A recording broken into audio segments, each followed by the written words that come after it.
Welcome to Toon My Heart. Yes, that's Toon as in cartoon, because in this podcast we'll be taking a closer look at popular animated movies through a Christian lens, in search of faith-relevant themes and traces of eternal truth. I'm your host, Tracy Herold, and just a disclaimer, I'm not a Bible scholar, nor am I a film scholar. I'm just an animation fan who loves Jesus, and who wants to explore how the themes and ideas presented in some of my favorite films might resonate with the Christian faith and help remind us of what we believe, in sometimes surprising ways. So I hope you'll join me as we get animated about our faith.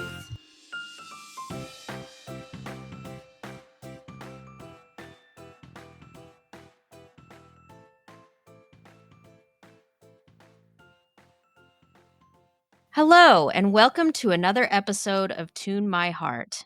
The subject of today's episode brings to mind a quote from English author and apologist G.K. Chesterton, a quote that you've probably seen misquoted on social media in one form or another more than once. The actual quote goes like this: "The baby has known the dragon intimately ever since he had an imagination. What the fairy tale provides for him is a St. George to kill the dragon. Exactly what the fairy tale does is this: it accustoms him for a series of clear pictures to the idea that these limitless terrors had a limit, that these shapeless enemies have enemies in the nights of God, that there is something in the universe more mystical than darkness and stronger than strong fear. If the fairy tale provides a St. George to kill the dragon, Dreamworks Animation in 2010 provided instead a young Viking named Hiccup to train the dragon. But the message, in the end, is much the same. There is something stronger than strong fear." But before we get into our discussion of just what that something is, let's first find out about the story behind Dreamworks' How to Train Your Dragon. The movie was loosely based on a children's novel of the same name, written by Cressida Cowell, the first in a series of 12 books.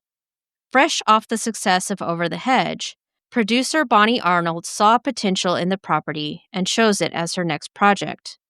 But it took a while for the film to get off the ground. It went through a few different directors, and early versions of the script, which were fairly loyal to the book, were seen as skewing too much toward a younger audience. Arnold said, "It's got adventure and humor and heart. The elements were all there, but we just needed a strong writing-directing team to help shape it." Dreamworks finally found that team in Chris Sanders and Dean DeBlois, who had previously co-directed Disney's Lilo and Stitch. So yes, if you've ever noticed similarities between Stitch's design and Toothless's, it's not a coincidence. Sanders and DeBlois rewrote the screenplay, along with Will Davies, making significant changes from the source material that would appeal to a wider audience, and ultimately creating a film that was a big departure from anything that Dreamworks had done before. As Arnold put it, "We really pushed it beyond the usual comfort zone of what we are used to doing." That included hiring award-winning cinematographer Roger Deakins as a visual consultant to help them give a live-action feel to the look of the film. The filmmakers also did extensive research on flight, as well as fire, taking advantage of the creativity the animated medium allowed in their depictions of the latter, whereas live-action movies are typically restricted to using propane flames. And of course, the animators came up with unique and interesting dragon designs, unlike anything that had ever been seen on the screen before. Of course, a great voice cast is vital to the success of any animated movie as well, and How to Train Your Dragon is no exception. Jay Baruchel as Hiccup, Gerard Butler as Stoic, Craig Ferguson as Gobber, and America Ferrera as Astrid form the backbone of the cast, with an equally talented supporting cast who were frequently recorded together instead of separately as is typically done, in order to take advantage of their improvisational skills. Meanwhile, John Powell, who had helped score 5 previous DreamWorks films, returned for How to Train Your Dragon, and turned in what is, in my opinion, one of the most iconic scores written for any animated film ever, which rightfully earned him his first Academy Award nomination. How to Train Your Dragon was originally slated to come out in November 2009, but got bumped back to a March 2010 release date. Sometimes a delay like that can signal trouble, but thankfully that was not the case for this film. When it finally did come out in 2010, it proved to be a fantastic, beautifully animated, heartwarming, funny, and thrilling adventure. And it's still one of the best reviewed animated films of all time, with a 99% positive score on Rotten Tomatoes. In his review for Variety, Matt Risley called it undoubtedly DreamWorks' best film yet, and quite probably the best dragon movie ever made. The film went on to earn almost $500 million worldwide, a respectable total, but less than several other animated films released the same year, including Toy Story 3, Tangled, Shrek Forever After, and even Despicable Me. It was nominated for the Academy Award for Best Animated Feature Film, but lost to Toy Story 3. However, it did win the Annie Award for the same category, along with 9 other Annies, marking it as a clear favorite in the industry. All of that was more than enough for DreamWorks to greenlight 2 sequels. And How to Train Your Dragon has gone on to have, arguably, the most extensive and ongoing legacy of any DreamWorks film, inspiring not only those 2 sequels, but also 4 TV series, 6 short films, 3 specials, 8 comics, 3 graphic novels, several tie-in games, an arena show featuring animatronic dragons, an entire land in the new Epic Universe theme park in Orlando, and, of course, for better or for worse, DreamWorks' first live-action remake. But we'll talk more about that later on. So just what is it about How to Train Your Dragon that's given it such a long-lasting impact on so many fans around the world? Certainly, its immersive animation, unique character designs, talented cast, and breathtaking score all have something to do with it. But beyond all that, I think the real key to How to Train Your Dragon's success is that message that I mentioned earlier, that there is something stronger than fear, and that something is love. As Craig Ferguson, the voice of Gobber, put it, "You know why I love this movie? I see a parallel between Hiccup and his story and all of us and our fear. That once we have a relationship with it, it may in fact be the gateway to a bigger, more beautiful, and interesting world. That's why this is a great movie. All of the effects and the animation are fantastic, they really are. But the essence of a film is what it does to you inside. And that's what this does to me in here. It's a very powerful story."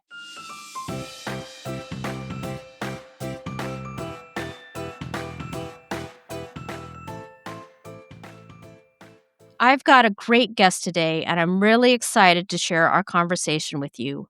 But before we get to that, let's hear from Darcy, age 9 and 11/12, to get her kid's eye view synopsis of How to Train Your Dragon.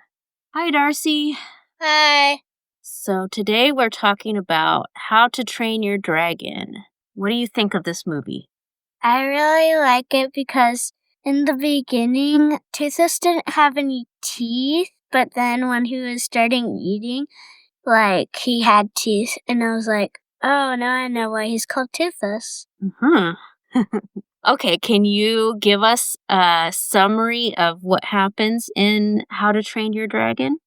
So there was this boy, and he shot down a dragon, and then he tracked it down. He found it. He was going to cut it in half or something, and then the dragon was not going to hurt him after he cut the rope out, because he was nice enough to cut the rope out. And at the end, he saved this day from a giant dragon monster thing. It was the king of all dragons. Okay. What do you think is a lesson that we can learn from How to Train Your Dragon? You don't have to be what your parents want you to be. You can be whatever you want to be when you grow up. Okay. Who's your favorite character? Toothless. Toothless, obviously. And if you could have your own dragon, what kind of dragon would you want to have?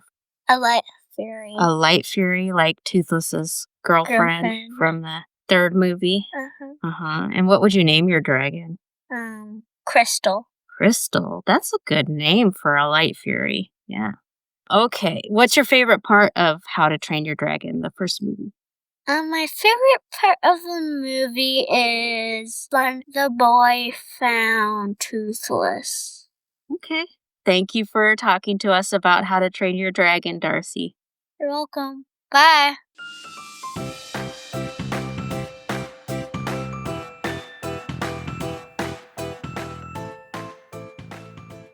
So my guest today to discuss How to Train Your Dragon is Monica Theiler. And I actually met her through Tim Engel, who our listeners might remember from the Moana episode. He's the creator of Barely Biblical. And you are one of the animators on Barely Biblical. Is that right? Yeah, that's correct. I worked on that. I've also worked on several other Christian animation productions. I've got 2 others that I'm working on right now. Oh, nice. Yeah. So tell us a little bit about your background. Obviously, you are an animator. Well, yes, I went to school for animation. I graduated from the Academy of Art University in San Francisco. And before that, I studied art and Japanese. I actually studied abroad in Japan to study animation for a year. So, big nerd there. Love anime, of course, but I love Disney stuff and Dreamworks and all of it. So, yeah, I'm kind of voracious about wanting to know everything I can about animation, all the different methods and all of it. And I have started my company, Moonglow Animation, to have a focus on creating faith-based content because I feel like there's a huge gap in the market right now for that. And my mission statement for that is animating stories that share biblical truths in fun and unexpected ways. So, Barely Biblical definitely fits into that as a very unexpected and fun show, which I had the pleasure to work on. And I also have been developing my own content and working with other companies in different capacities related to animation. So I love it. I love all things animation, and I could talk your ears off about animation all day. So that's why I'm so thankful to be here. Kindred spirit. Yeah, for sure. That's awesome. You know, I was reading on your website about the origin behind that name Moonglow. And I love the thought of, you know, the moon doesn't have its own light. It reflects the light of the sun. And we are obviously supposed to be reflecting the light of the sun. Yeah. Of God. And so it's always exciting to meet people who are involved in animation and also are faithful Christians and love God and want to use their talents to share that with the world. Yeah. What are your hopes for the shows that you're developing? I hope they get made. That's a huge hurdle for creators. So, Yeah. Tim could speak to that too. He was very fortunate to be connected with Lore to get Barely Biblical made. So that's the hope for my own projects and others too. Because like I said, there's a huge gap in the market right now. And we need that content for our children. I would say, we need it for evangelism for sure, but also for our Christian children for discipleship. So I feel very strongly about that. So I just feel like the more the merrier, the more creators that are out there that can get their shows made, the better. Yeah, for sure. It does seem like independent animation is becoming more and more of a thing, that you don't necessarily have to have a big studio behind you to find an audience. Yeah. All the teams I've been on have been small teams. And there's a lot you can do with a small team and a small budget if you've got really talented people. And it's keeping hand-drawn animation alive in some ways. So 2D animation is not dead. Not by far. It's very much alive, and there are some very talented people working on it out there in various capacities. Yeah. Anything else that you wanted to mention before we move on? No, let's just get on with it. Let's talk about dragons. All right.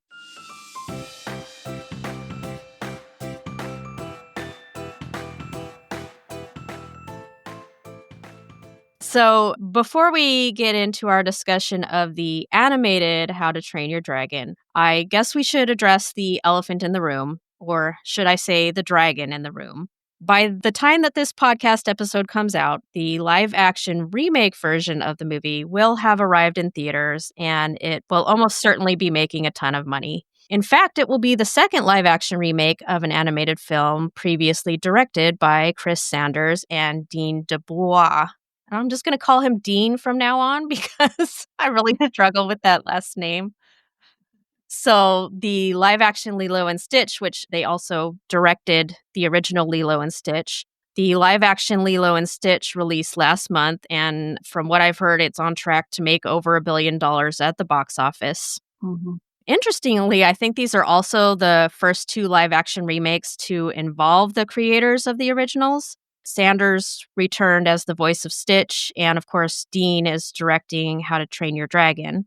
So clearly, the live action remake trend is not going away, as much as some of us might have hoped after the box office bomb that was Snow White earlier this year. Instead, what Disney started, other studios are now jumping in on, as How to Train Your Dragon is the first live action remake from Dreamworks, but almost certainly not the last. In fact, they've already announced that they're working on How to Train Your Dragon 2. That's surprising. But just because the live action remake trend is here to stay doesn't mean that we can't have an opinion on it. For sure. In fact, Dean himself in the past has shared some negative opinions on the trend. Back in 2020, he said he was not interested in live action remakes, and he said he found them lazy on the part of the studio and a missed opportunity to put something original into the world. Ooh, burn. That's some tea for you. Yeah. Obviously, he has somewhat changed his tune because he is directing the live action How to Train Your Dragon, or he has directed it. And I'm sure we'll be directing the two sequels as well, which, from what I understand, Universal said, we're making this one way or the other. And because he loves it, he wanted to then be the person at the helm. And he's also been trying to break into live action movies for a while and had not had any success getting anything original off the ground because, unfortunately, this is what studios want. They want safe properties that they know they can make a lot of money off of. Yeah, that's what makes it so hard as a creator with a new show idea Mm-hmm. to break into it is because it's not proven yet and it's not safe. Yeah, but we need to get out of safe zones. Yeah. So I asked my followers on Twitter or X to share their thoughts on the live action remake trend. And so I'm going to read some of those. First of all, Chrissy's Pop Culture Corner, who is at Real Pop Chrissy, CHRISSY on X. She says, they are completely unnecessary, which I mostly agree with. And she adds, I think they take away the charm and magic of the original animated movie. You just can't recapture the magic. It's also a cultural impact. For example, Snow White came out during the Great Depression when morale was low. The magic of the first full-length color animated movie brought people to a different time and place, gave them hope in despair. Matt Williams, who is at _Rockin' Mr. Magic. Some are a good idea, others are a terrible idea. Hollywood's problem is focused on will it make money and not will it be good and make money. Great point. And then iCritic at Kevin T. Rod, who's also been a guest on the podcast before on the God Help the Outcasts episode. He says, what's most ironic about the live action remakes is that they prove their own limitations by recreating what animation brought to life in a soulless, lifeless format. And my mom, my mom typed it. She says, never as good as the originals, in my opinion. Short and sweet there. I agree, Mom. Thanks. Oh, one more. Desert of the Real podcast, Desert of Real Pod. And this is one of my favorite podcasts. If you haven't listened to it, it's a great listen. They talk about just kind of taking a critical thinking lens to movies and looking at them from philosophical and ethical and all sorts of points of view. So they say, an obvious money grab. We forget Aladdin made a quick billion. But if they aren't going to do something bigger, better, or at least different, then there is literally no point in them. Most don't have anything to offer the originals didn't already give us. I also grabbed this quote from Jonathan Sim, a movie reviewer for comingsoon.net, on his review of the new How to Train Your Dragon movie, which I just thought was a great metaphor. He says, "It's not about making new delicious dishes. It's about popping the same food into the microwave over and over again until it becomes inedible." It's a great review. Read the whole thing. And he said that it was, not a bad movie and in fact was a good movie, but it comes back to the same thing that, in my opinion at least, even the best live action remakes just feel unnecessary. I can't think of many, if any, that improve upon the original. And to me, it just feels like the studios are cannibalizing and diluting their own brands. It's like the snake eating its own tail.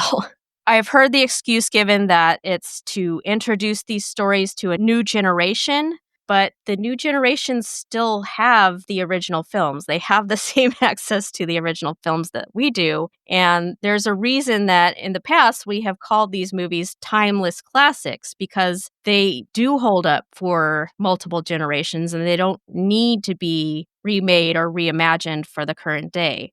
As an animation fan, it also just feels insulting to me, to the original films and to the medium of animation as a whole, because it feels like they're saying, now we can make a quote unquote real movie instead of an animated one, as if that's an automatic improvement. And in fact, usually, in my opinion, it's the opposite. Yeah. There are just some stories that work better in animation. I think that attitude that it's an improvement is really kind of a part of the problem here that a lot of us have with it, is that it, just from my perspective, it shouldn't ever be viewed that way, because that's just not fair to say that it's going to be an improvement. So to me, it's just, it's a different media. Yeah. And it's like saying the movie's always going to be better than the book. There's a lot of people that say the book is better. But So Pete Docter, the chief creative officer of Pixar, was asked if Pixar is ever going to do live action remakes, and thankfully he said no, and let's hope that he's able to hold his ground on that and that doesn't change. But he explained it this way. He said, "So much of what we create only works because of the rules of the animated world. So if you have a human walk into a house that floats, your mind goes, wait a second, hold on. Houses are super heavy. How are balloons lifting the house? But if you have a cartoon guy and he stands there in the house, you go, okay, I'll buy it. The worlds that we've built just don't translate very easily." yeah, I think that's so interesting. Yeah. That kind of relates to a concept that Walt Disney had. So there was an episode of the Disneyland TV show that Walt hosted where he talked about the plausible impossible. So animation as a medium in particular, and there are other mediums that are able to do this, but animation in particular makes it so that things that we know are impossible seem plausible. For instance, think of a cartoon character running off a cliff, and instead of plunging straight down, they run straight out into the air, and then they're able to run back and and not fall down because they didn't realize that they were running on air. So those sorts of things. And obviously there are more cartoony examples like that one. And there are other examples that are not as cartoony, but still concepts that just work better in animation. Right. Like Pete Docter mentioning the house floating with balloons. Yeah, I think that this is so interesting because it is something that we talked about a lot in animation school, that plausibility, believability. The world can be fantastic, but it has to be believable within that space. So that it doesn't take your brain out of the story and you go, wait, why is that happening? So live action does, present some unique challenges with that in mind, for sure. And I don't know, I like to look at the bigger picture of things. So, I do think about, okay, what is really going on here with our attitudes about these live action remakes? And as I mentioned, I think part of the problem is thinking that it's going to be better because I just don't think that's fair to having that attitude that it's somehow going to be an improvement over the original. It's going to be different. So in defense of live action remakes, I like some of them. Mhm. I enjoyed Cinderella, and I love Cinderella, the story of Cinderella. I actually love all the versions I've seen of Cinderella, almost. Most of the ones I've seen I've enjoyed. So, there is an element too of a good story is a good story is a good story, Mhm. no matter what the medium. But I think thinking of it as a remake, that's such a dirty word, or an improvement is just starting out on the wrong foot. Mhm. And if you're gonna translate it, I would think of it that way. If you're gonna translate, like a translation into another media, then there are those things that you gotta consider, like that believability. So for Up, obviously, yeah, it's not gonna be believable to hook up a house to a bunch of balloons. But maybe if there were a live action adaptation, there's maybe a way to stay true to the story, but not do that. Like maybe he builds a hot air balloon in his backyard or something and they go off in that. It's believable then. And so it can still be a good story. It can still be a believable story. It can still exist alongside the original. But like you said, there are certain things in animation that you just cannot get that same charm. Each media has its own strengths, I believe. And that is one of animation's strengths right there, that you can do anything Mhm. and it is believable. Yeah. And the sky's the limit with that. And so I love that so much. Thinking about How to Train Your Dragon, I actually read the original book. I don't know if you ever did, Tracy. I didn't, but I understand that it's very different. It's very different. That's interesting because it is so different. Toothless is actually he talks, Mm. for one thing, and he's like the smallest dragon, and he's a snarky little dragon. Ugh. So, he's nothing like the lovable character that we know that Chris Sanders designed. Yeah. But yet some of the elements were still there, though, of Hiccup being kind of the outcast, of him being the weakest Viking, and so I think that's kind of an interesting thing to look at too, like, as another example of translating stories from media. Mhm. Because the books worked, the books were popular, but then what they did right when they went to animation is then they translated that story and they enhanced it for what worked for the media, and it became the story that we know and love. And so, again, if they're going from that to the live action, you don't wanna never ever just make a copy. You wanna play to the strengths of the media, Mhm. play to the strengths of the film. So I hope that the film does that because I wanna like it. Yeah. I'm excited to see more dragons on the big screen. So, I always hope for the best with the live action remakes, but I totally understand all the skepticism because there have been some that just have not been handled well. Yeah. From what I am reading in reviews and seeing, the live action remake is very, very close to the animated version. Yeah. And I think it's easier when it's fantasy. I think it's easier to translate it closely Mhm. because that believability issue isn't as much an issue in a fantasy world. Yeah. And it sounds like for some people it's almost too close. For instance, that Jonathan Sims, whose review I read, he said it's great, but it's like watching the same movie over again. And That's more detail.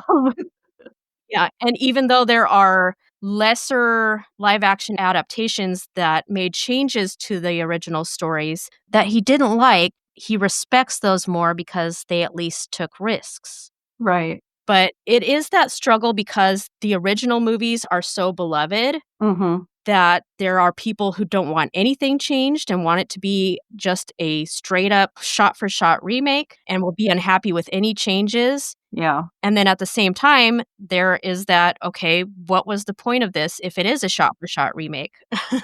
Yeah, I don't think you can ever just do that and have it work. I think that's where you run into a lot of problems, personally. Yeah. And, speaking of mediums, I was thinking about, why do I balk at most live action remakes, but I love the Broadway translations? Yeah. And I think it is because it is a translation, like you said. It's not trying to be the same thing necessarily. Yeah. Yeah, because like, The Lion King was so successful, Yeah. and it kept the essence of the story, which is key. You have to keep the essence of the story. Mhm. The themes, the characters, their desires, their wants, that can't change for it to be the same story. Otherwise, you're telling a new story. Yeah. And I think with stage productions too, with Broadway, there is again that plausible, impossible Yes. work there better than it does if you're making a live action movie. Right. We know that the guy wearing a lion headdress on his head is not an actual lion, but as theater watchers, we accept that is a lion. Right. That's an interesting point, yeah. Yeah, and they do something new and interesting with the same story, but keeping the themes. I think that Mhm. that is such an important part, keeping the themes. I think Yeah. I haven't seen the new Snow White, but I think that is part of the problem. Yeah, from what I hear, I was reading all the gossip about it, and, it sounds like, yeah, that to me, that was the problem. That made me not wanna watch the film when they talked about reimagining the story, that's like I said, it's not then it's not, it's just not the same story, so Yeah. And without going into spoilers about the new Lilo and Stitch, a lot of people are upset about how the ending was changed. And part of that is the director and the people involved have said, well, we had to make it more realistic, which again, Mm. if you're bringing a story into this more real life world instead of the animated world, you have that challenge of how do you make the story realistic? Yeah, How do you make it work in this world? So that's a big challenge. yeah. Same thing with Mufasa. A lot of people were making fun of a lot of the songs in Mufasa. And honestly, I like most of the songs. I still think Lin-Manuel Miranda knows what he's doing. But I think the problem is we were watching realistic looking lions sing these songs, and it looks weird. It looks Yeah, it's weird. awkward. Yeah. If you were able to do it in that original 2D animation, like the original Lion King, I think those songs would have been much better received. Oh, yeah. And the movie as a whole probably would have been better received. I mean, it still made a ton of money, but critically, it didn't do great. Again, I do think the story had some problems too, but and you brought up the live action Cinderella, which was one of the first of the current batch anyways. Mhm. And I agree that is one of the better ones, and it is because it didn't feel like they were trying to remake the original movie. It was more making another adaptation of the Cinderella story, which has obviously been around for hundreds of years, Yep. with some nods to Yeah. the original Disney animated movie, like the little mice and Mhm. things like that. But obviously, the mice didn't talk, and Right. and that was okay. Yeah. So, any other thoughts on live action remakes before we move on? We better move on or we're gonna talk about it all day. Yeah.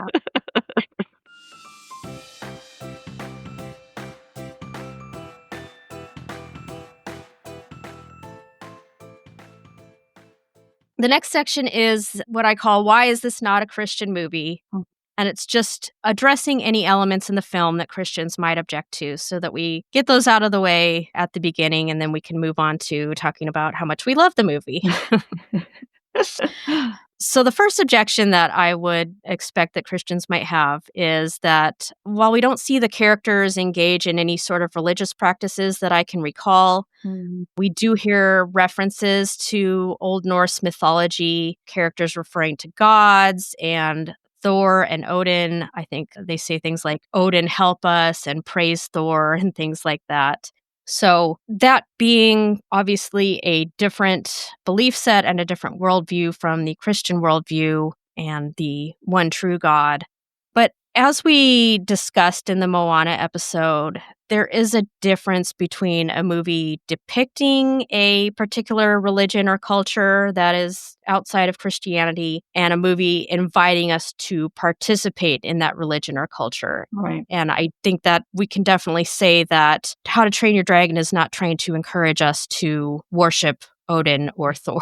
Yeah. It's just depicting this Viking culture that did believe in those particular gods. Mhm. And then the other objection that I could see possibly there being is that it's a movie about dragons. And dragons, traditionally in Western culture, including in the Bible, have been used as a symbol of evil. For instance, Revelation 12:9 and 22 both specifically refer to Satan as the dragon or the great dragon. So I know there are some people out there that just think it's wrong for Christians to like dragons or to enjoy stories about dragons. Well, Babylon is also depicted as a woman, so you can't say You can't say that. I don't think it's fair to go off that Yeah. and just say, just because there's something in the Bible that's evil about it. I don't know. To me, it's a kind of a weak argument, but Yeah. I mean, I was thinking about the fact that lions, for instance, are used as both a symbol of Satan. yeah, He's the roaring lion that goes about seeking whom he may devour, yeah, but they're also used as a symbol of Christ. He is mhm, the Lion of Judah. yeah, So lions themselves are neutral, but they can be used as a symbol either way. yeah, I believe dragons would be the same, yeah. which brings us to the question also of are or were dragons real like lions are real? I love looking up stuff like that cryptozoology. Yeah. Fascinating. So, dragon-like creatures do exist Mhm, in, I think, almost every culture all around the earth, yeah, which makes us think there must be some factual basis to this, mhm, possibly. yeah. Dinosaurs, maybe. Well, yeah, would pterodactyls look like dragons, Yeah. T-Rex looks like a dragon. Yeah. I think in that short that I mentioned, the Plausible Impossible short, Walt actually talks about dragon myths and how they might have been inspired by dinosaurs, which I thought was a funny little coincidence. Yeah, I think so, yeah. You have creatures described in the Bible, especially like in Job, Mhm, Behemoth and Leviathan, that do sound like yeah, dinosaurs or dragons. definitely. And then I was researching this and I found that there's a Hebrew word, I believe it's pronounced tannin. And according to Strong's Concordance, it's used 27 times in the Old Testament. And 21 out of those 27 times, it's translated as dragon in the King James Version. That's interesting. Yeah. In more modern versions, it's still translated as dragon in some verses. Huh. It's also sometimes translated as things like monster or sea monster, sometimes as jackal, which seems like They're so different. Are all so yeah, different. seems like the odd man out Yeah. there. And then interestingly, 3 of those instances where tannin is not translated as dragon, even in the KJV, it's translated as serpent, and that's in the story of Aaron casting his rod down before Pharaoh and God turning it into a serpent. Mhm. So that raises the question, was it a serpent like we think of it as being a snake, but was it possibly some other type of creature, maybe a dragon-like creature? Hmm. There's also a verse in Isaiah or verses in Isaiah, and this is from the KJV again because that version uses dragon more than any others. For most other verses that we're going to be quoting in this episode, we're going to be using the modern English version, which is what I typically use in my episodes unless my guests have a different preference. But just for this particular discussion about dragons, because the KJV likes that word a lot, we're going to use the KJV. So Isaiah 43:18 through 20 says, Remember ye not the former things, neither consider the things of old. Behold, I will do a new thing. Now it shall spring forth. Shall ye not know it? I will even make a way in the wilderness and rivers in the desert. The beasts of the field shall honor me, the dragons and the owls, because I give waters in the wilderness and rivers in the desert to give drink to my people, my chosen. And I found a quote from Charles Spurgeon talking about this particular passage. And he says, I have sometimes laid hold of this text and have been comforted by it concerning the conversion of the very worst of men. Some people say, What is the good of going among blasphemers and profane persons with the word of God? Well, if the beast of the field and the dragons and the owls shall honor him, we need never think of leaving any of the sons of men to perish. It is not what they are, but what God is, that should give us confidence concerning them. And I just thought that was a nice quote because, particularly for this movie, the dragons might represent what we think are the worst of men. And can they be converted or can we see them from a different angle? And finally, BibleProject.com, I looked up what they have to say about dragons. They said, in the Bible, dragons represent rebellious spiritual beings and the violent humans and empires in league with them. Jesus ultimately overcomes the dragon with a courageous act of generous love, and he invites his followers to do the same. That's pretty cool. Yeah, I thought that was a great segue into Yeah. what we're going to be talking about with this episode, that Jesus overcomes the dragon with an act of love. Yeah. not with an act of violence. Yeah, and that's an amazing theme that is in How to Train Your Dragon. I love that theme. Yeah. So I think we can safely watch a movie about good dragons and feel okay about it. Yeah. Maybe even feel good about it, I think, after our discussion. I hope so. It's one of my favorite movies.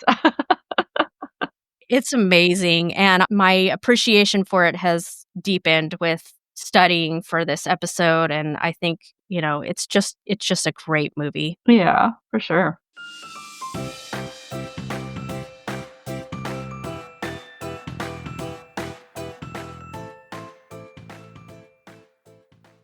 So, moving on, next we are going to have our theme Bible verse, and I'm going to read several verses. This is from Matthew 5, starting in verse 43 and ending in verse 48. And this is from the Sermon on the Mount. Jesus said, "You have heard that it was said, 'You shall love your neighbor and hate your enemy.' But I say to you, love your enemies, bless those who curse you, do good to those who hate you, and pray for those who spitefully use you and persecute you, that you may be sons of your Father who is in heaven. For he makes his sun rise on the evil and on the good, and sends rain on the just and on the unjust. For if you love those who love you, what reward do you have? Do not even the tax collectors do the same? And if you greet your brothers only, what are you doing more than others? Do not even the tax collectors do so? Therefore, be perfect, even as your Father who is in heaven is perfect." So, our main verse would be that verse 44, "But I say to you, love your enemies. Bless those who curse you, do good to those who hate you, and pray for those who spitefully use you and persecute you." We're going to obviously get into how that verse applies to How to Train Your Dragon in the next section where we discuss the movie. And we'll also bring many other Bible verses into it as well.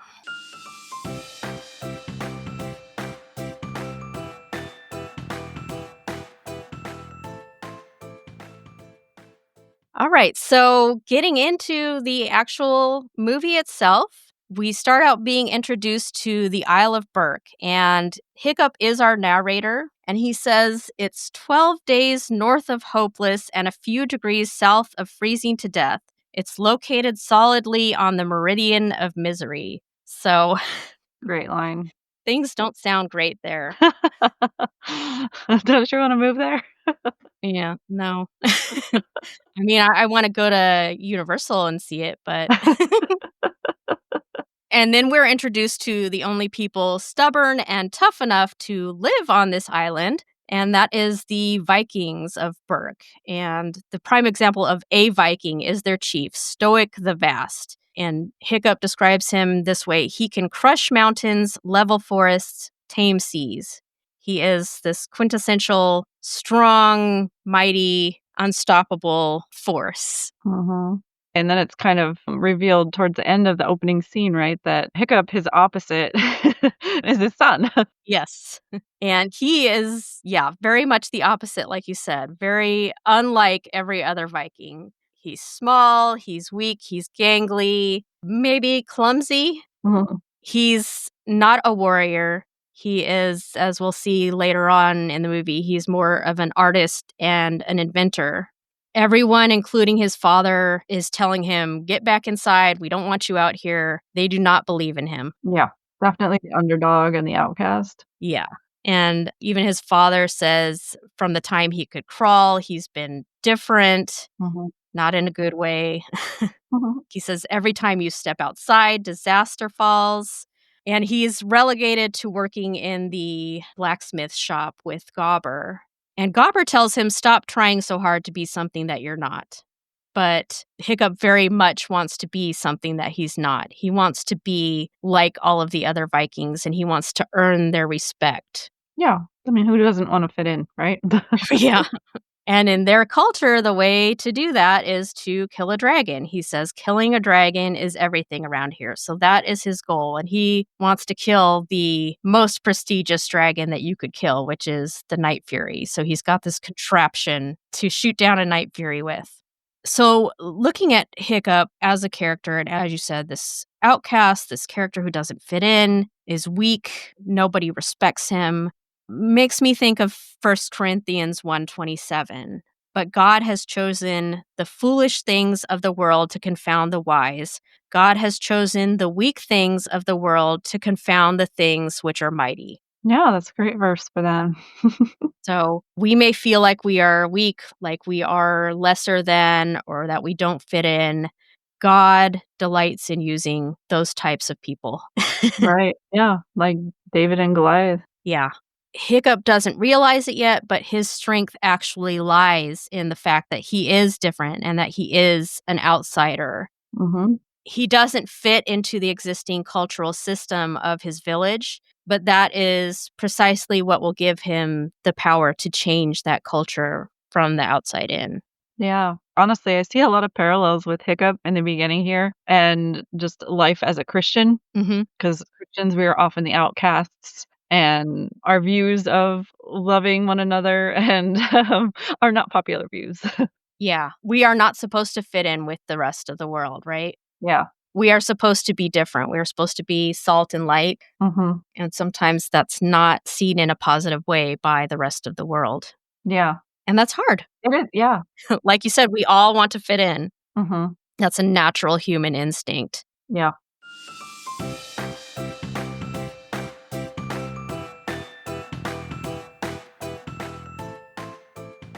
And so, as we've said, the Vikings hate the dragons, but it is with good reason. It is completely understandable that they consider the dragons their enemies because we are watching at the very beginning of this film the dragons stealing their flocks, destroying their buildings. And as Stoic says later on in the film, they have killed hundreds of people, including, I don't think it's brought up directly in this film, but in the second movie, we find out that he believes that his wife was killed by the dragons. Right. So they are pretty well justified in hating the dragons and considering them enemies.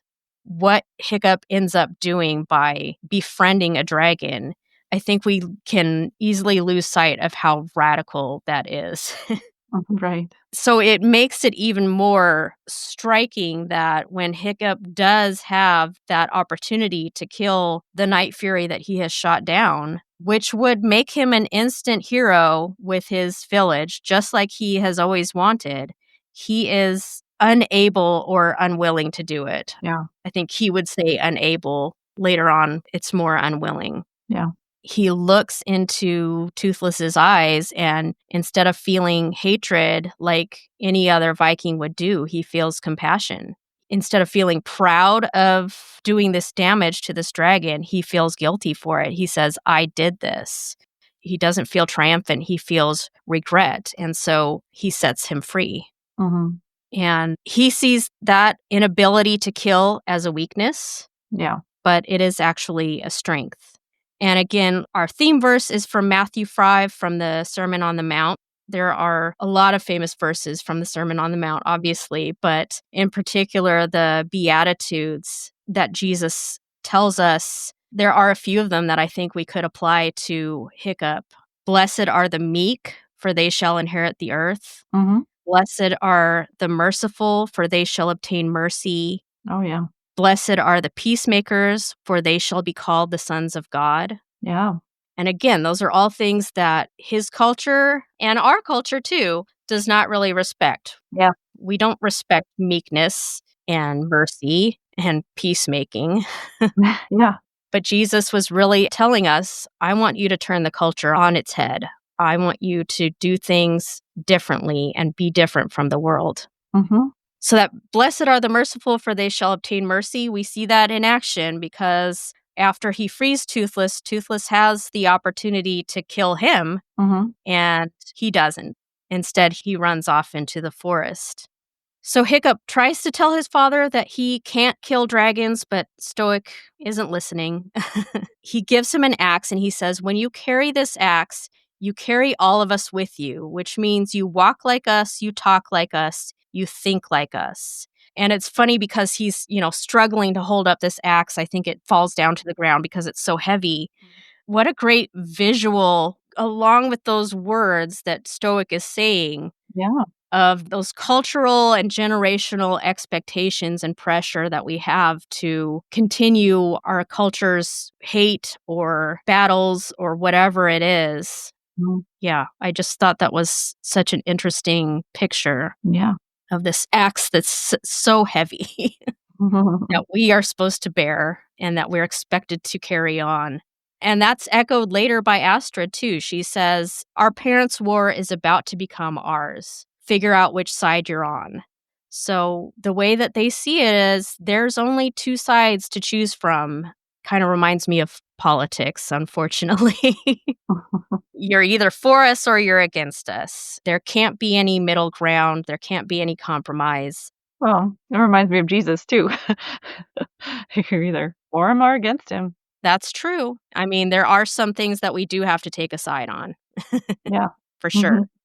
But for the Vikings, they see it as the only option is to continue this war that's been going on for generations. But Hiccup begins to see a different way as he gets to know Toothless.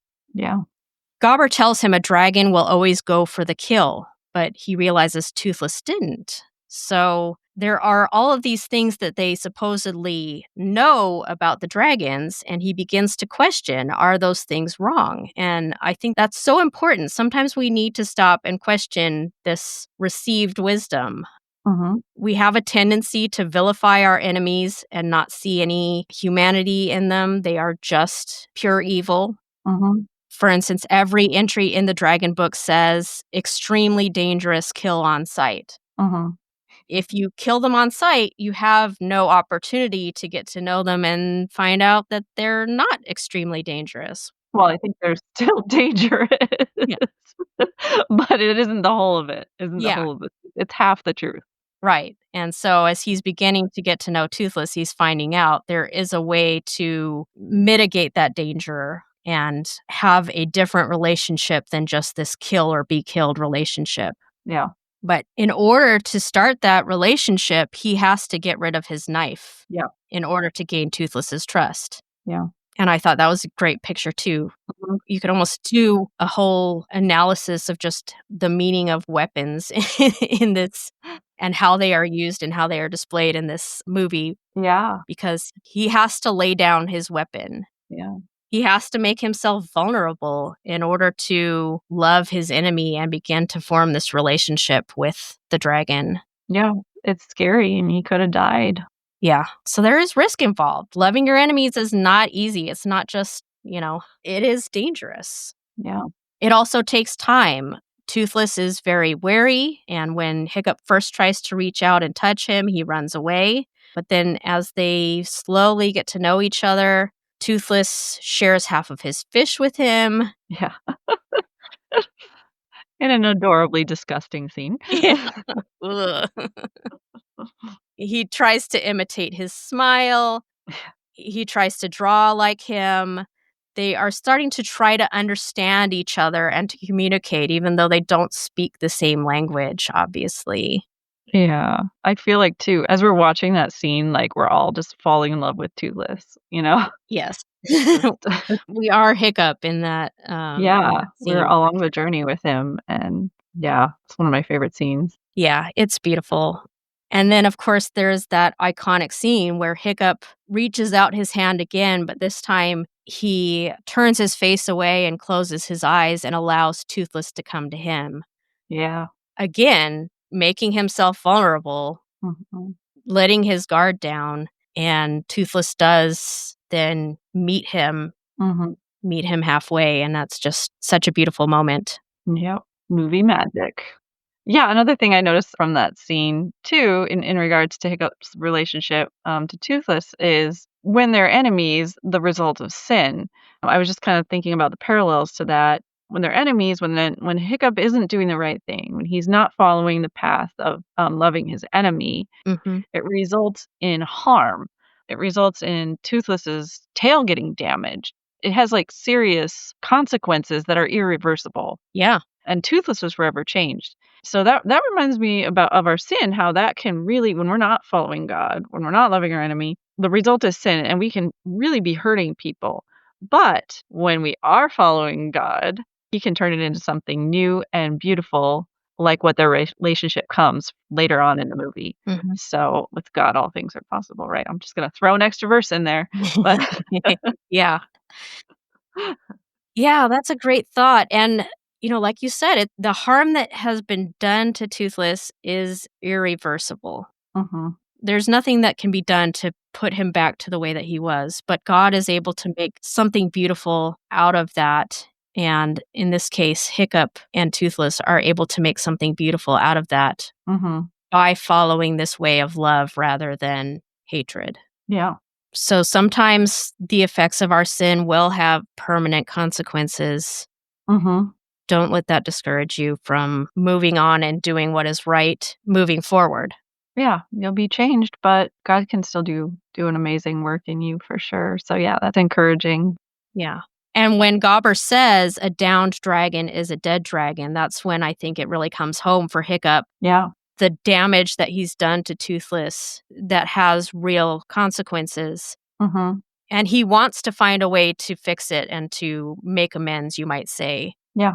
So we might, as we're trying to love our enemies, we might have some repair work to do to make up for how we've treated them in the past. We might not just be able to switch over to loving them without doing something to make up for the way that we have acted in the past. Yeah, And speaking of the symbolism around weaponry again, I think that when Hiccup is constructing Toothless's new tail and saddle, we actually see a sword in the forge, implying that he is melting down a sword in order to get the metal to create it. And we do see him for sure taking apart a shield to get the materials to help make that contraption. And that just reminds me of that imagery that we get in the books of Micah and Isaiah in the Bible of beating swords into plowshares. Just a beautiful picture of taking something that was previously used for war and for harm and turning it into something used for peace and healing instead.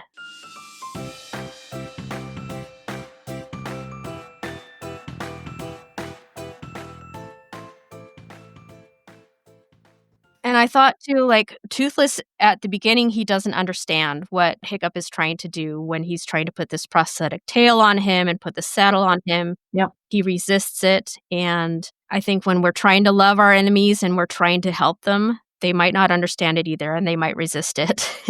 yeah, yeah. We have to be patient, and we have to be ready for that. Yeah, and it's not easy too, I think. It can be really hard, and what Hiccup goes through in that next section of he keeps trying all these different things to help Toothless, and it's hard. Yeah, that perseverance is important. Yeah. Persevering in love, not just trying once and then saying, "Well, they didn't want it," giving up. Yeah. Yeah, he doesn't give up, yeah. And they have to learn to work together. Mhm. They need each other. Yeah. Neither one of them can fly alone. And obviously, the flying scenes are just gorgeous. Yeah. They just make me cry. Oh, They're yeah. so beautiful. And the music and everything. That music gets me too, I love that music. Some of the most iconic music in an animated film, I think. Yeah, I think so. And then because he is beginning to understand dragons through his interactions with Toothless, Hiccup learns how to neutralize them, you might say, without using violence. Yeah. So he learns how to use the eels to scare them and Mhm. the grass. I think they like rubbing themselves on the grass. Oh, like catnip, yeah. Yeah, catnip. There you go. Yeah. I love how the dragons are very, especially Toothless, like a cross between a cat and a puppy. Yeah. Yeah. Yeah. They even, he does kind of a pseudo laser light thing to distract them and get them to follow. Yeah, yeah. Uh, So fun. Scratching them in a certain spot neutralizes them. Yeah. My dog definitely has that. I've heard of that for sharks too.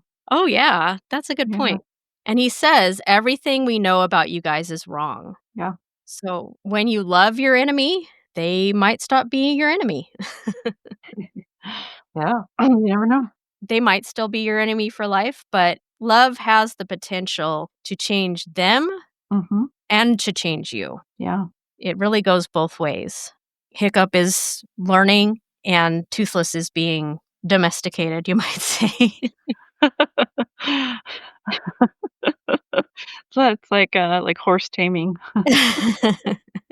And so because he's learning all these tricks and using them in the Dragon Academy or whatever they call it, Hiccup is becoming the star pupil. And by the time his father returns, everyone is raving about him. And he's become that hero that he always wanted to be. But of course, it's through kind of false means or different means than they realize. Mhm. And they want him to do that final battle and kill a dragon to prove himself. But of course, at this point, he absolutely does not want to kill a dragon, so he tries to run away. Mhm. At which point, Astrid catches him and she learns about Toothless. Mhm. And of course, Toothless doesn't make the best first impression on Astrid. Mhm. It's a pretty humorous interaction. But it's interesting that he changes his behavior toward Astrid after she says, "I'm sorry." Mhm. And it might not be the most sincere sorry, or at least it's a kind of a coerced one because he's kind of threatening her. But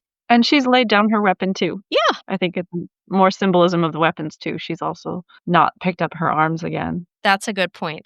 But, as we're laying down our arms, we also need to, I think, take up words instead. Mhm. Use your words, as we tell our kids. Say, "I'm sorry," apologize. Those words, they're so simple, but they can be so powerful and so important in creating or restoring relationships. Mhm.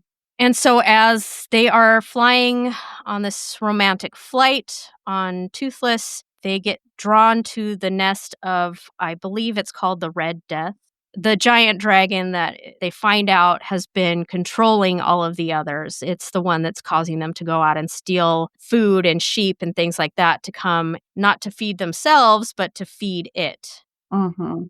And so they learn that really this is the real enemy. Mhm. It's not the smaller dragons, it's this larger dragon that is controlling them. Ooh, like sin. Yep. I'll say a little bit more about that later on. Yeah.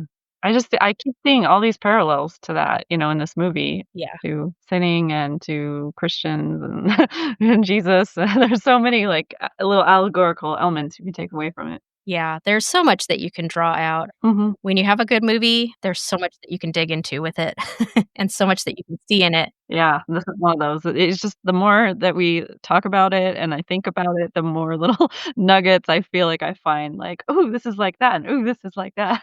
Yeah. And I think for me, again, it makes me appreciate the movie even more, Mhm. finding these parallels and these symbols within it Mhm. that I can relate to my faith. Yeah.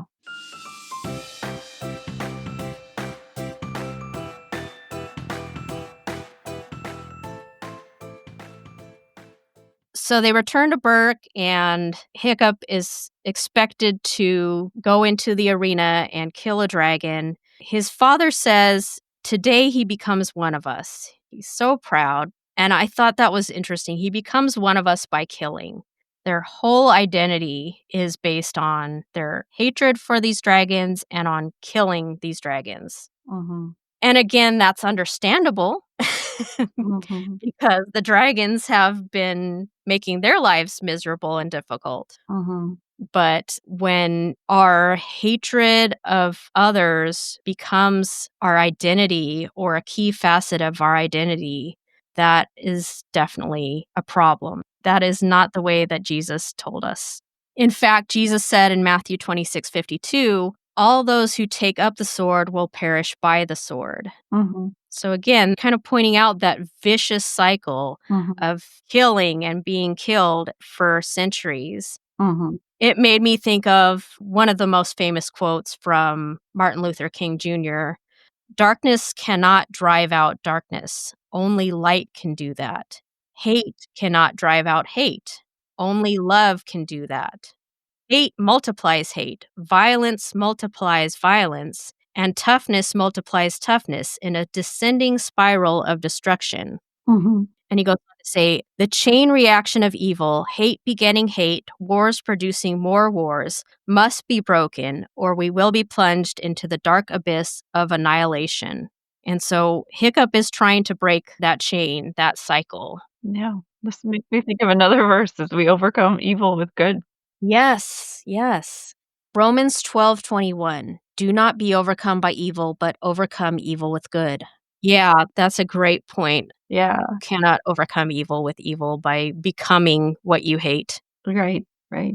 And I think that is usually our instinct to just sink to the level of whoever or whatever we consider our enemies and just do back to them what they have done to us. But that is not the way that Christ teaches us. Right.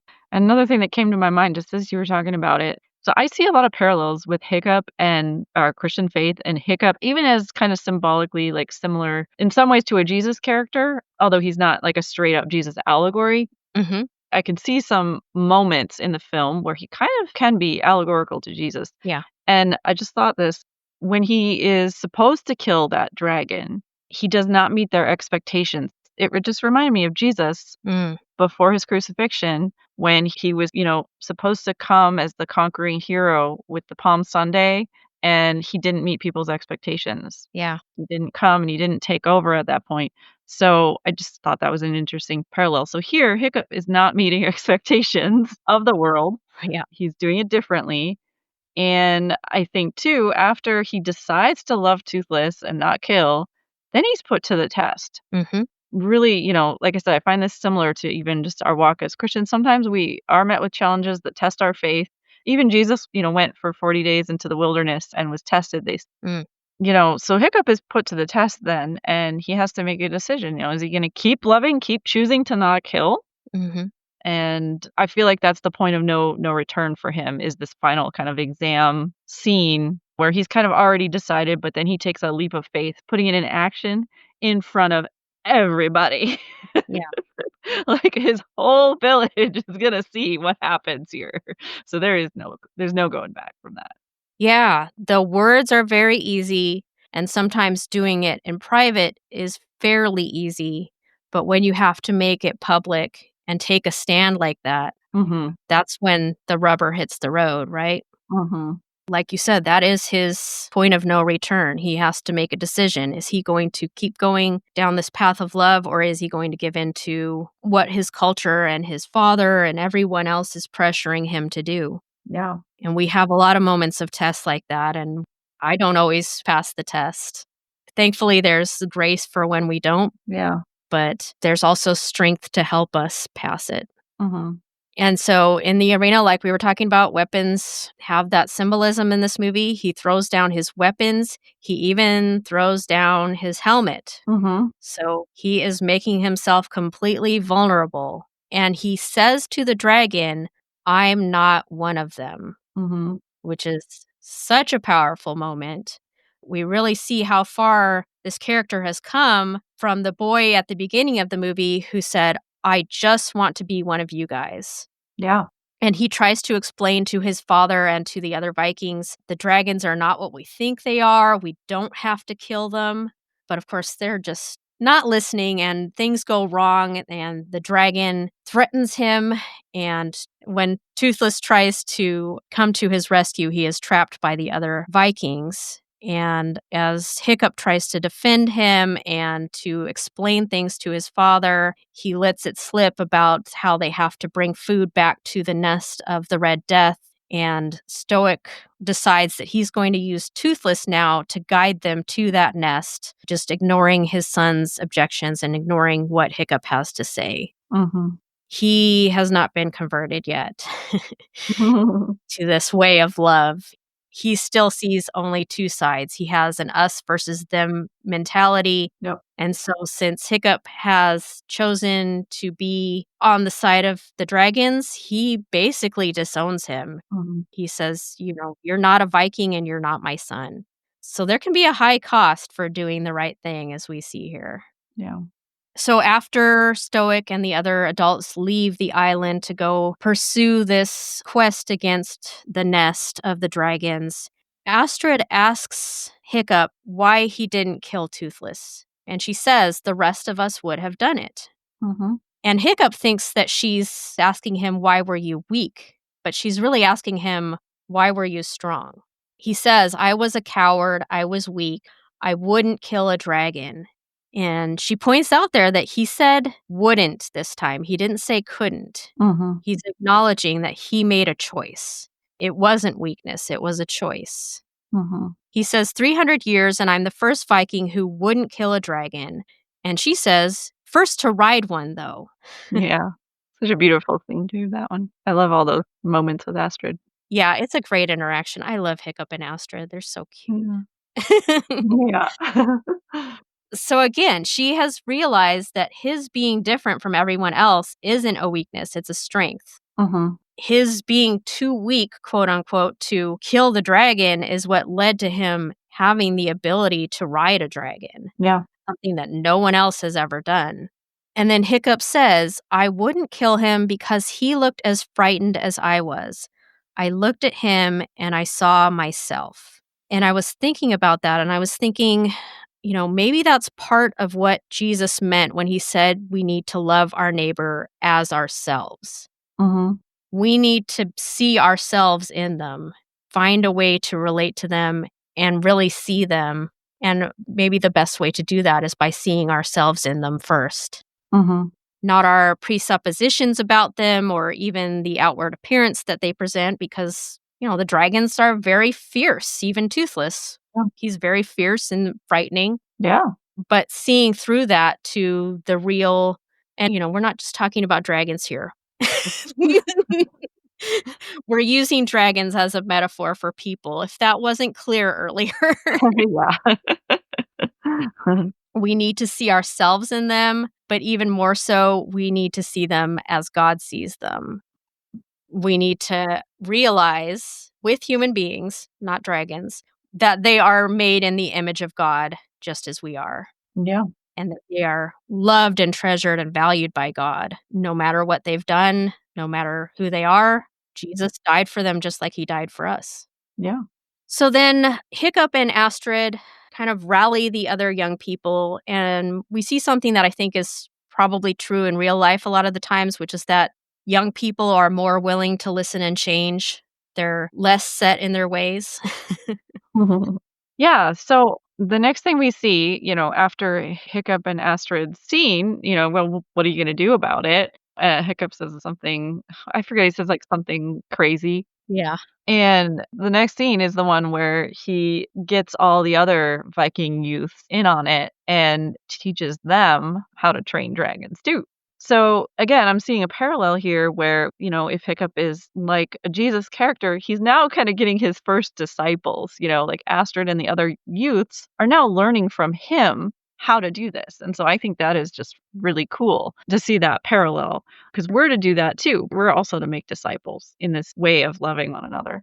Yeah. Just as you were talking about that, I was thinking, he's teaching them to train dragons. Mhm. Yeah. Jesus was teaching us to make disciples, Yeah. to, again, spread that love and spread that message, and Yeah. not just the message, but the action behind the message also, of course. Yeah. Yeah, the parallels to Jesus, I really had not noticed myself before, but I'm loving the thoughts that you are coming up with on that wavelength. And obviously, I have this disclaimer in other episodes. If we're comparing a character to Jesus, we're not saying that character is Jesus No. or that they're a direct correlation, No. but we are saying that they have certain characteristics or actions that can point us back to Jesus, who is Yeah. that perfect Son of God. Yeah, because obviously Hiccup is not he's not Jesus, no. But I could see some, yeah, just in his storyline, I could see some similarities there, and whenever I see that in a show, and especially too, like, shows that aren't explicitly Christian, I don't know, I get kind of excited about it. I'm like, "Oh, that's really cool." Yeah, for sure. And, it takes me back to that quote from BibleProject.com. Jesus conquered the dragon through love. Mhm. The Vikings have been trying to conquer these dragons for centuries Yeah, and not doing it successfully through fighting. And then this character comes along and is able to conquer the dragons through love. yeah.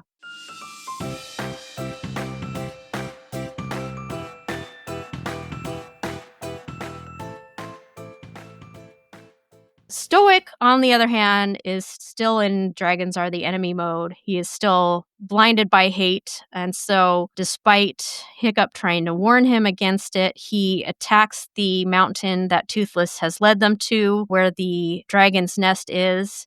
And then, as the Red Death emerges, there is this powerful moment of realization of the truth that the real enemy all along has not been these smaller dragons. They were just slaves to the will of this monstrous dragon. And like you said, that really makes you think of sin and Satan. That scene always makes me think of Ephesians 6:12. For our fight is not against flesh and blood. So our enemy is not the human in front of us that we think is our enemy, but against principalities, against powers, against the rulers of the darkness of this world, and against spiritual forces of evil in the heavenly places. So to me, this giant dragon that has this almost spiritual power over the other dragons and is controlling them and forcing them, or at least coercing them into doing these evil things, this is the real power. This is the real enemy.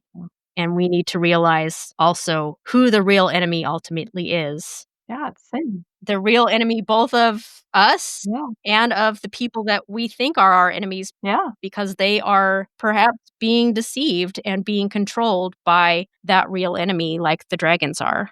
Yeah, we're all dead in our sins, as the Bible says. Yeah. So the battle commences, looks pretty hopeless. Hiccup and the other young dragon riders arrive to help in the battle, and Hiccup is trying to rescue Toothless and free him from the chains, and they both fall into the water, I believe. And then it's at that point that Stoic has to come in and rescue Hiccup and Toothless from the water. And there is a moment where you think he's just rescuing Hiccup, and then he dives back down and rescues Toothless. And just that pivotal moment where you realize that he has seen the truth. He has realized that this dragon is not his enemy. Yeah. The enemy is greater.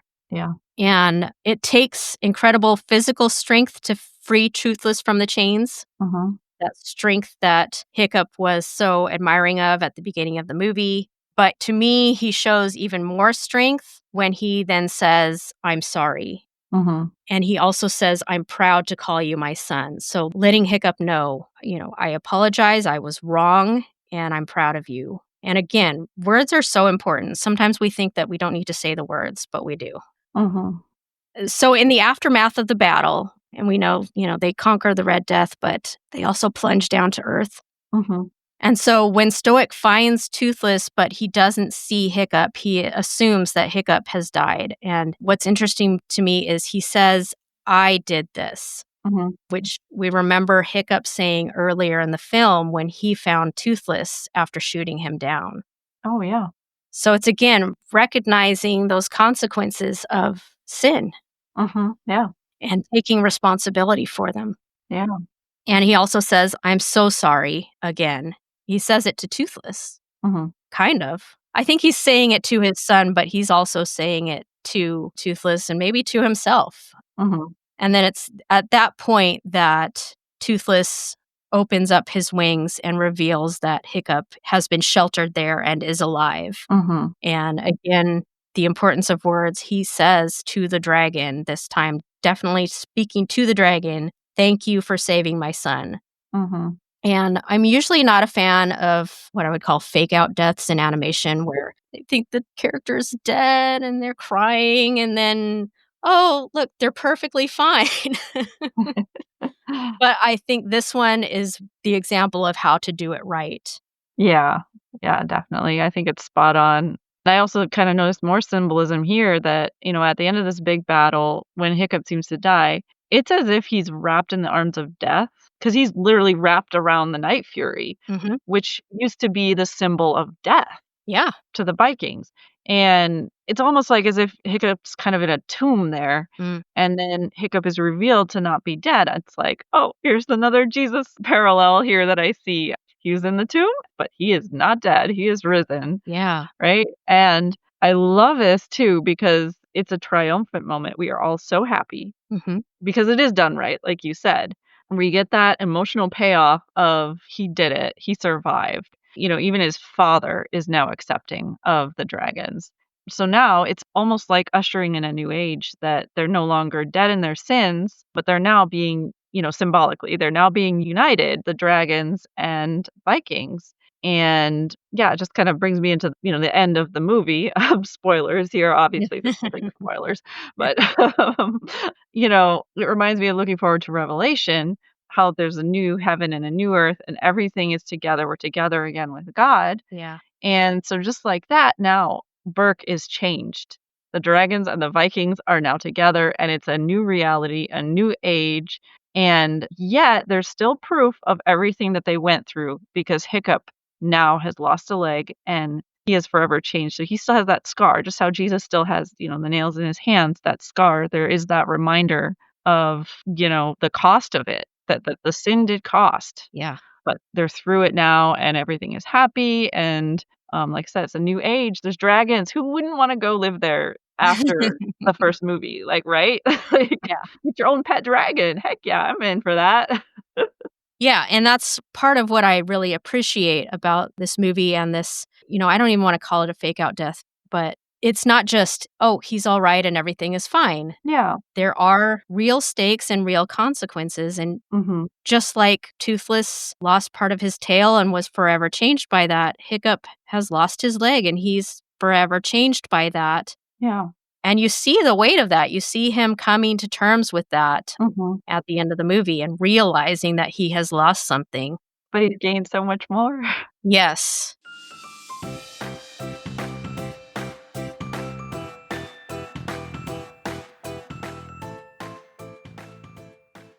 So I think we've seen how to Train Your Dragon offers us a really beautiful picture of the idea of loving our enemies and how beautiful that can be, but also how challenging that can be.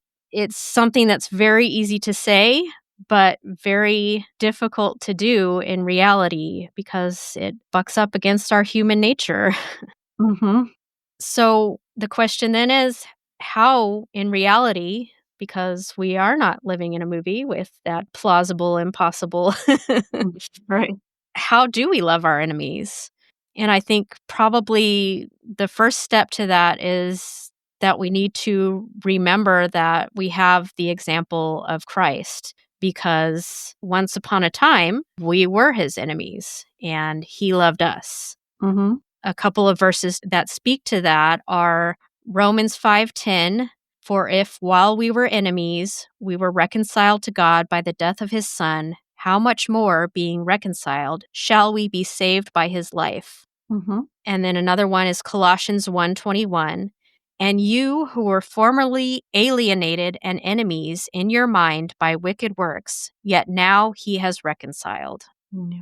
And I think it's just important, as we've talked about too, that we need to remember that while the world might view these qualities of love and mercy and forgiveness and really all of the fruits of the Spirit Yeah. as weakness, those are actually our greatest weapons. Mhm. Yeah, and I still again find it interesting going back to the beginning, thinking how just of Hiccup's journey as a whole, how he was that unpopular outcast and that parallel to our Christian walk, that when we decide to do it, what's right, it's often not the popular thing, but it does result though in a beautiful outcome. Hiccup ends up gaining at the end of the movie, he gains everything that he wanted Mm. in the beginning of the film, everything he was lacking. He gains friends, he repairs his relationship to his father, and he wins the love of Astrid. And it kind of reminds me too of the verse in Matthew 6:33, seek first the kingdom of God and all these things will be added unto you. When we seek God first, all our other desires, all these other things, they're going to follow. God's going to do that in our lives as he sees fit. And we don't have to worry about it. Yeah. Because, if Hiccup's focus was not on loving his enemy, if his focus had been on just winning Astrid, he probably would have killed a dragon, Mhm. and that would have been the end of the movie. Yeah. Right? Because, at the beginning of the movie, that's what she wanted. She wanted to see him be a tough warrior, whatever, Yeah. and yet he still might not have won her over, maybe he might not have gained her respect that way. Or if Hiccup did follow what his father wanted and he did, same thing, kill a dragon like he was, supposed to, he might have gained the respect of his father, but he would have never got these other things that he wanted. Mhm. And his life would have been different and everything would have been different. So I just think about that as an encouragement to Christians in choosing to do the right thing and choosing to follow God. If we seek him first, we don't have to worry about the rest, and amazing things are going to happen. God has so many wonderful things in store for us when we follow him first. Yeah, that's a great point that we need to have our focus on following him, following that way of love, doing the right thing, Yeah. not on achieving the results that we want. Right. Because if we're focused on the results, we are probably going to end up at some point taking an ends justify the means mentality Mhm. and doing wrong to achieve those ends. Yeah. And I love what you said too, that he ends up gaining everything that he wanted at the beginning of the film. He gets the respect of his father and of all the other Vikings. He gets the girl, he gets friends, but he also gets so much more. Yeah.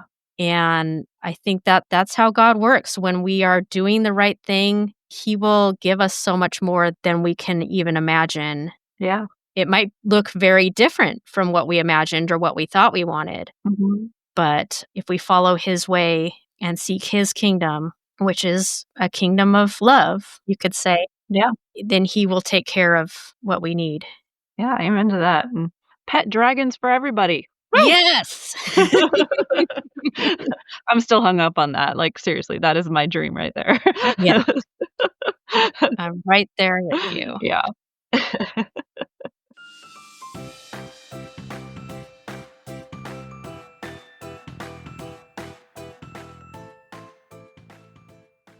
So thank you again so much for being my guest today, Monica Theiler. Yeah, thank you for having me. And if our listeners would like to find you online, where should they look for you? Oh, yeah, you can find me at artistmonica.com Mm-hmm. or Artist Monica on Instagram or Artist Animator Monica on YouTube. Artist Monica was already taken on there. Hate it when that happens. And you can look at my company too, moonglowanimation.com. All right, great. Well, thank you again. This has been a great conversation. And like I said, has really deepened my love for a movie that I already very much enjoyed. Yeah. And I hope that you and our listeners can say the same. Oh, yeah, definitely.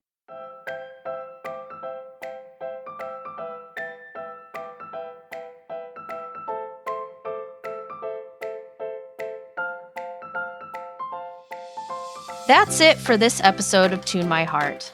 I hope you enjoyed listening to this episode as much as I enjoyed making it. If you haven't done so already, I would love it if you would hit that follow or subscribe button on whatever podcast platform or player you're listening on, and give the show a 5-star rating. The more positive interactions like that the show gets from listeners, the more those podcast players will share it with other potential listeners. And of course, if you know someone personally who you think would enjoy Toon My Heart, you can share it with them yourself. I also want to mention that I have a couple of designs inspired by this episode available now in my TeePublic store. You can get those designs there on shirts, mugs, magnets, stickers, and all sorts of things. And every purchase helps support this show. So if you'd like to check that out, I will make sure there's a link to that online store in the show notes, as well as my Buy Me a Coffee page where you can make donations, and all of my social handles. And of course, as always, feel free to reach out anytime at tunmyheartpodcast@gmail.com. Until next time, remember, your greatest weapon is love.